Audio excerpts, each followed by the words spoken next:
Ya ini Bu sudah sampai ekspedisi.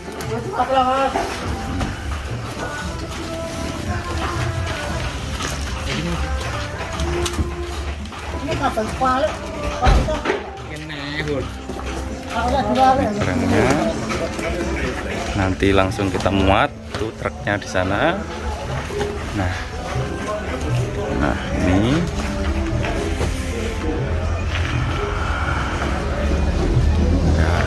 barangnya semua ya. Minta doanya semoga selamat sampai sana Bu. Terima kasih. Hai, halo teman-teman, ketemu lagi dengan saya Rustanto, pemilik furniturerapi.com. Kali ini lagi-lagi saya akan mengajak teman-teman untuk melihat proses pembuatan sofa pelaminan model terbaru. Sofa ini pesanan dari salah satu ibu di kota Jambi, dan ini adalah order yang kelima. Jadi beliau mungkin sudah tahu kualitasnya, jadi terus order. Sebetulnya prosesnya sama seperti video-video saya sebelumnya, namun saya akan tetap menunjukkan bagaimana setiap tahapan kepada teman-teman semuanya. Jadi tidak ada yang saya tutup-tutupi, sehingga teman-teman tahu tentang kualitas dan bisa membedakan furniture yang benar-benar bagus, berkualitas, dan yang abal-abal asal jadi. Sehingga teman-teman tidak ragu untuk menginvestasikan uangnya untuk membeli furniture kepada kami di Furniture Api. Jadi tahapan yang pertama yang teman-teman harus tahu, kayu harus benar-benar kering dan melalui tahapan pengeringan oven. Kayunya juga pun harus kayu yang besar, bukan kayu yang diameter kecil, karena kalau kayu dengan diameter kecil maka akan rawan dimakan hama. Setelah kering, kayu baru kita proses, kita pasah, purus, rakit, kita sekrup, dan kita lem menggunakan lem epoxy. Jadi lemnya lem epoxy, bukan lem DN. Setelah jadi, tahapan selanjutnya adalah meratakan kaki supaya kaki tidak goyang saat diduduki nantinya. Karena kalau kaki goyang maka konstruksi akan mudah rusak. Setelah itu kita beri sepatu di setiap kaki, sehingga kaki ketika digeser-geser maka lebih nyaman dan tidak mudah rusak juga. Setelah kita beri sepatu, tahapan selanjutnya adalah kita amplas gerinda bagian kakinya, karena bagian kaki yang akan kita finishing. Untuk tahapan amplas gerinda menggunakan satu tahapan saja dengan amplas nomor 400, karena sebetulnya saat proses bubut kaki sudah kita amplas untuk mempermudah.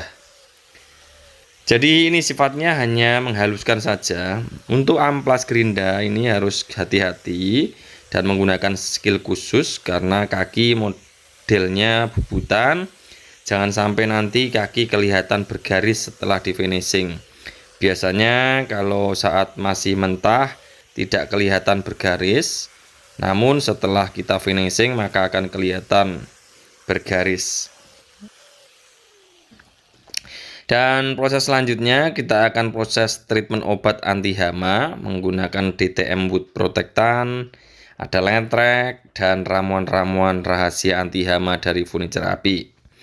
Ramuan ini kita campur ke dalam air bersih secukupnya dan akan kita kuaskan sampai minimal 3 kali tahapan. Jadi setiap proses nanti harus kita jemur supaya treatment obat bisa meresap ke dalam pori-pori kayu.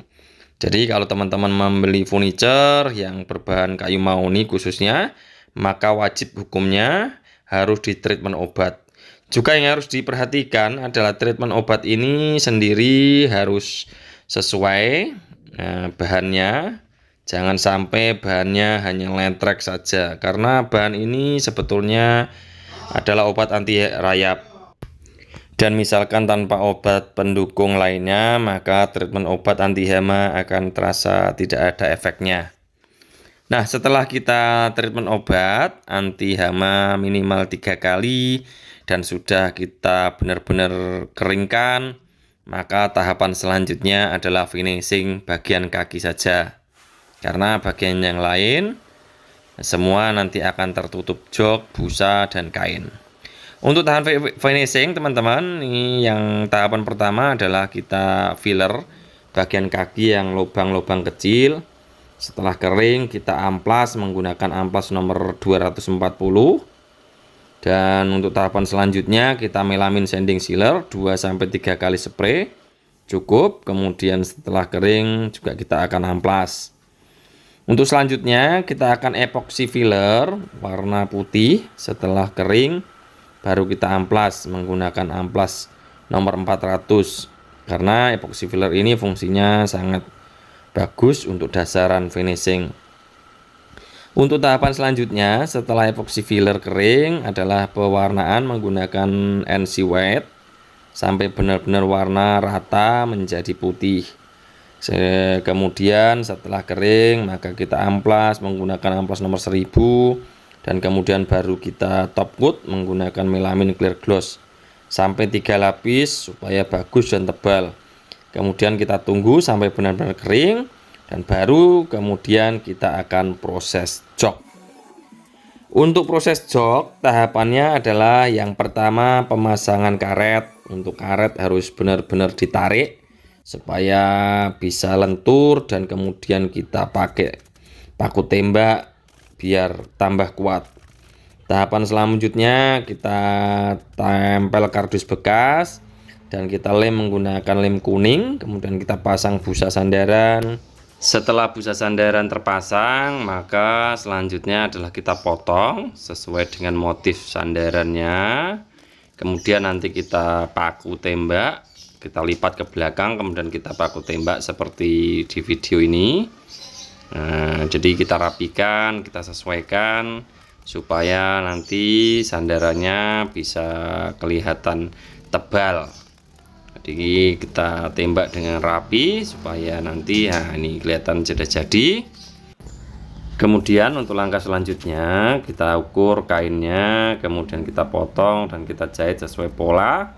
Kemudian nanti baru kita pasang. Untuk pemasangannya memang memerlukan 2 orang sehingga nanti benar-benar bisa ditarik dengan maksimal. Dan ini adalah hasilnya. Kita lakukan pemotretan supaya nanti di sosial media tidak mudah dicopy. Dan setelah itu kita bersihkan, kemudian kita akan bungkus menggunakan plastik wrapping. Kenapa harus plastik wrapping?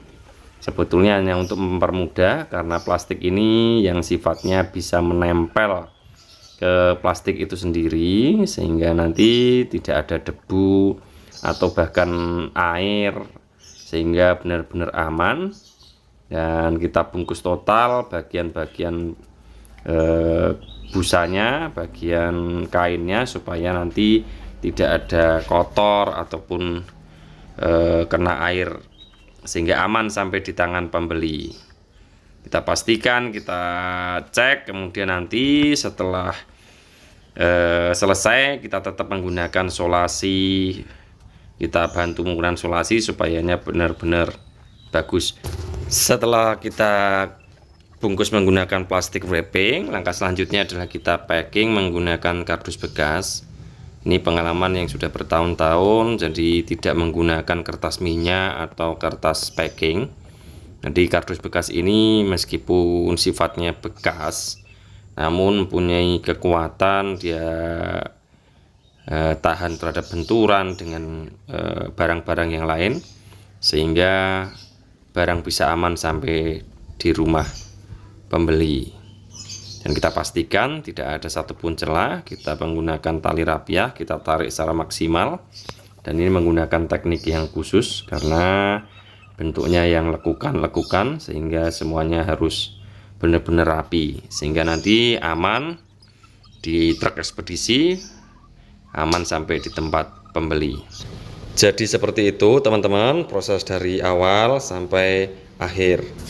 Setelah semuanya selesai, packing sudah selesai, maka kita akan kirim ke tempat jasa pengiriman ekspedisi dan kita akan berikan progress reportnya kepada pembeli sehingga dilakukan pelunasan. Demikian teman-teman video dari Furniture Rapi. Jangan lupa untuk di like, di share, dan di subscribe. Saya berdoa untuk teman-teman yang sudah mensubscribe channel ini, semoga selalu diberikan kesehatan, panjang umur, banyak rezeki, dan apapun yang dilakukan boleh senantiasa berhasil. Dan sampai ketemu di video saya selanjutnya, yaitu proses pembuatan jemuran handuk lipat. Terima kasih dan sampai jumpa.